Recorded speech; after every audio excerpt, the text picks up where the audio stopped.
వరంగల్ జిల్లాలో భారీ దొంగతనం చోటు చేసుకుంది. 12 మోరీల వద్ద ఉన్న 4 షాపుల్లో దొంగతనం జరిగింది. క్లూస్ టీమ్ ఆధారంగా పోలీసులు విచారణ చేపట్టారు. గతంలో కూడా ఇక్కడే దొంగతనం జరిగిందని, 4 షాపుల్లో కలిపి 40,000 చోరీ జరిగినట్లుగా షాప్ యజమానులు తెలిపారు.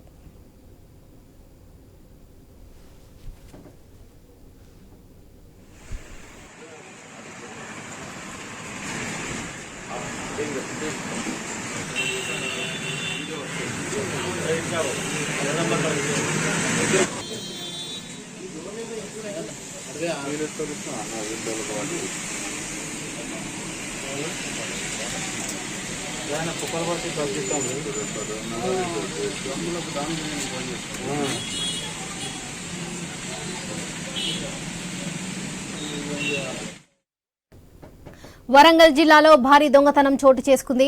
12 మోరీల వద్ద ఉన్న 4 షాపుల్లో దొంగతనం జరిగింది.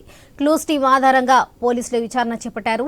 గతంలో కూడా ఇక్కడే దొంగతనం జరిగిందని, 4 షాపుల్లో కలిపి 40,000 చోరీ జరిగినట్లుగా షాప్ యజమానులు తెలిపారు.